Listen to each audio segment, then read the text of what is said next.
My name is Deborah Vincelli, and I'd like to thank you all for coming to providing instructional services for case studies, especially considering the events of the last 2 weeks in the tri-state area. The idea for this event came up in a conversation I had with Ken Soner, our chief librarian, where we were trying to identify library conferences I and others might attend that would address the practicalities of delivering instructional services in different environments. Given that our museum environment is so idiosyncratic, this has always been a bit of a challenge for us, and so Ken suggested hosting something ourselves. I'd like to thank him for his support for this session, and I'd also like to thank our speakers, Barbara Rockenbach, Scott Collard, and Caitlin Kilgallen, for generously agreeing to participate in this panel, and more importantly, for laboring through all of my emphatic organizational emails, of which there were several.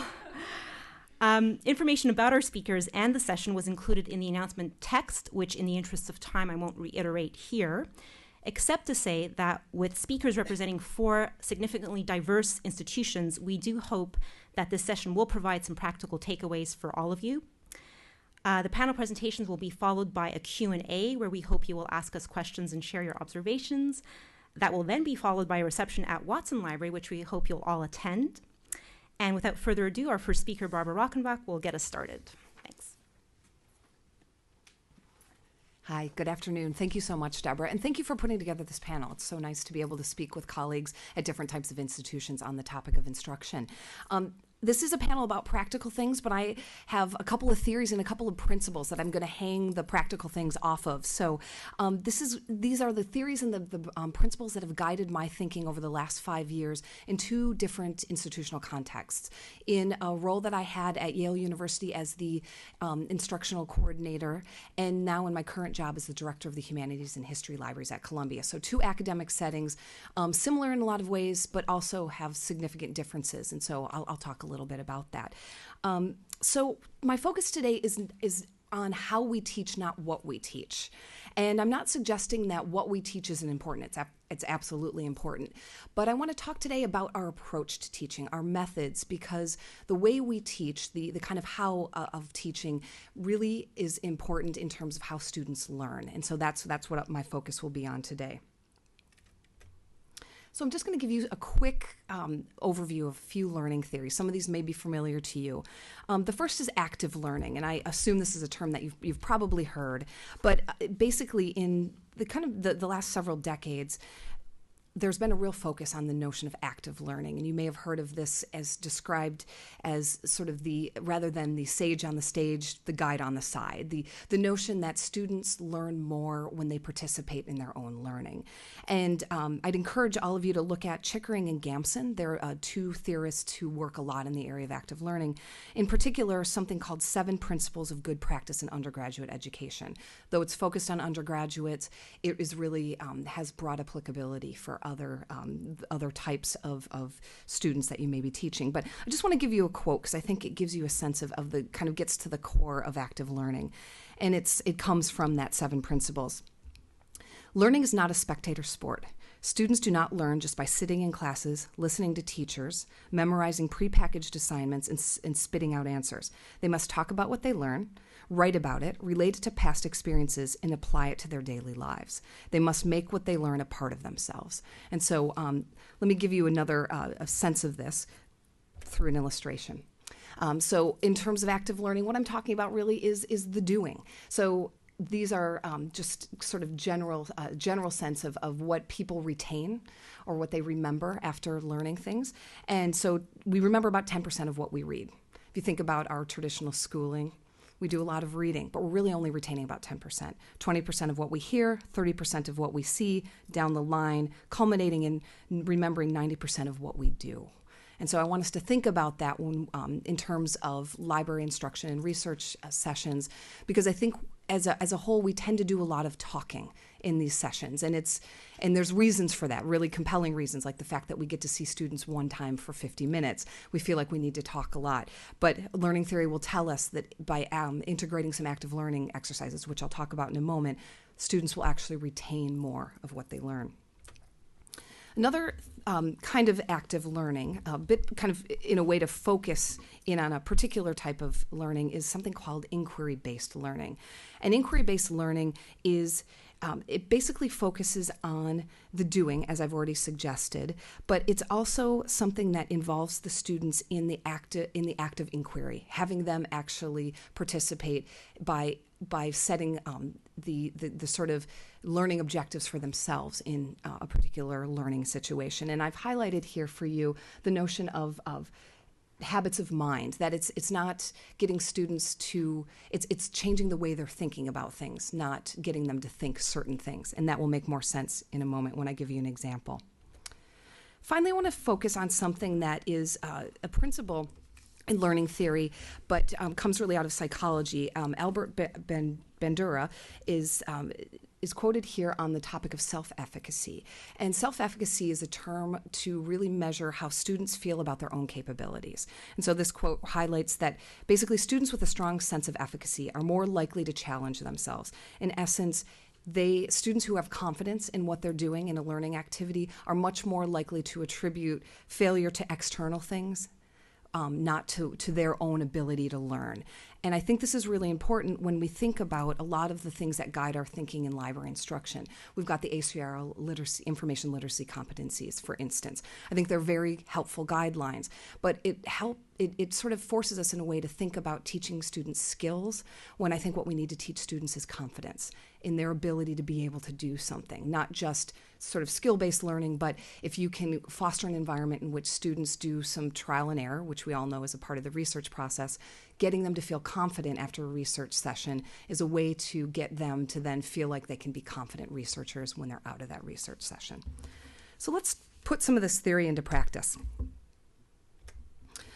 This is a picture of a colleague of mine at Yale University teaching a course that was set up for our history seminar students. So all juniors at Yale have to take a seminar in history, and along with that they get a library research session.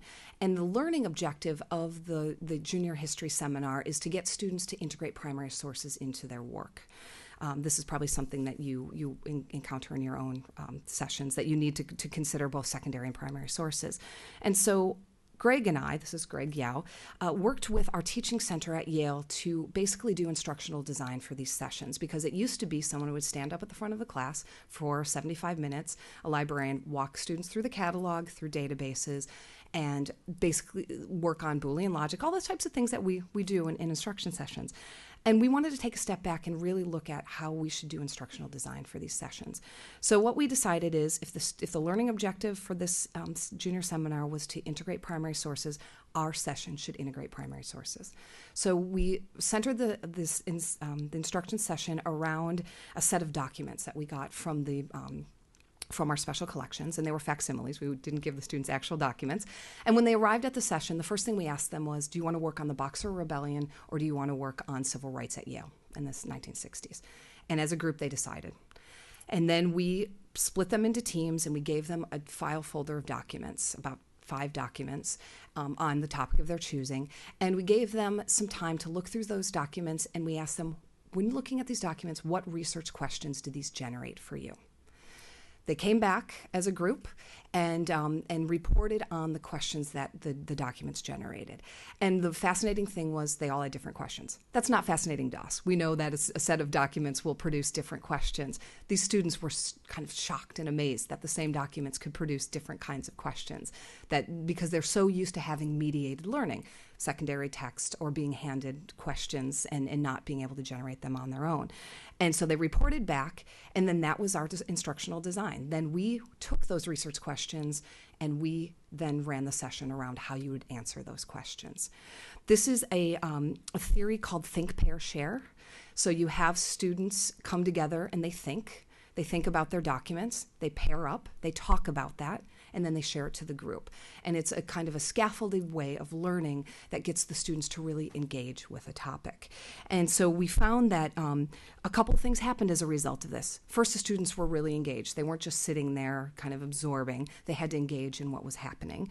They built confidence because there were things that didn't go well in the session. We actually gave them some time to play around after we walked them through some of the resources.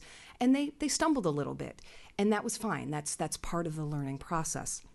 So we had this active learning component, they had that inquiry process, and then they also were building confidence. So let me now fast forward to my current position as the director of the Humanities and History Libraries at Columbia.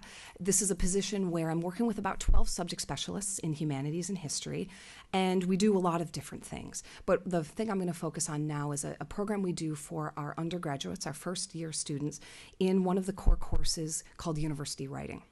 And we teach approximately 60 research sessions a semester, reaching about 850 students in this program. So we're talking about a pretty big scale here.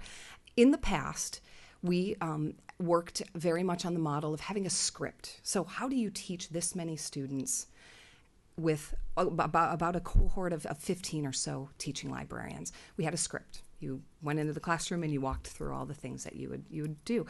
And we took a step back last year and we said, scripting these isn't that effective because every class is different. Every class has a different instructor. Every class has a set of different learning objectives.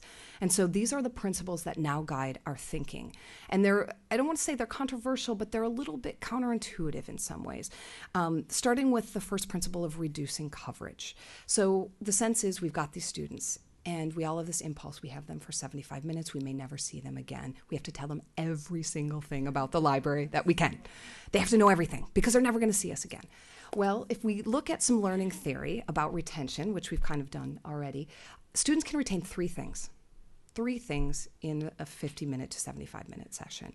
And you can guarantee they're not going to come back and see you ever again if you pack their brains full of things that they can't assimilate. So another principle is that students who are earlier in their process of understanding can actually assimilate less. You give people who know less coverage or less things to deal with because they need to create those intellectual bins in their brain to be able to handle that. And so what we do now is it's a librarian instructor partnership. So no class happens now without us at least talking to that instructor. So we either need to talk to them on the phone, take them to coffee, we need to see their syllabus, because the reason we're doing this library session is to support the course learning objectives, not to tell the students everything about the library.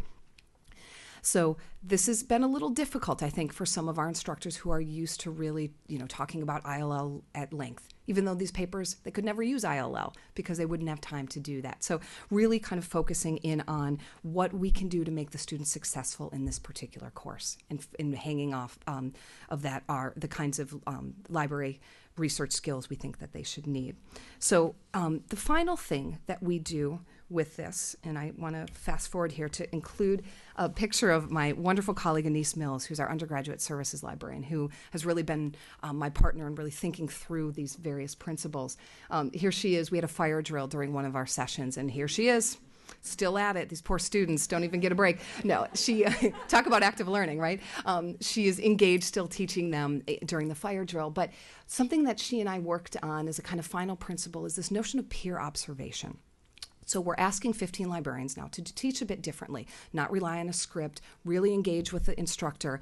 And that engagement with the instructor is not only in the instructional design of the class, but in the teaching of the class. We don't allow our instructors, first of all, the instructors have to be there. We're not babysitting the students. We've often been asked, well, I'm going to a conference. Can I have my students come into the library? No, because that instructor is the bridge between what we're doing in that research session and the rest of the class. Otherwise, it's just dropped in there with no context. So we don't let our instructors sit in the back and grade papers. They need to sit up front and, whenever possible, bridge that content between what we're teaching in the course. So we're asking these librarians to teach differently. And so we decided that one way to do this is to institute a peer observation method, where not only do you teach your classes, but you also need to go in and observe one of your peers. This isn't to evaluate them, it's to learn.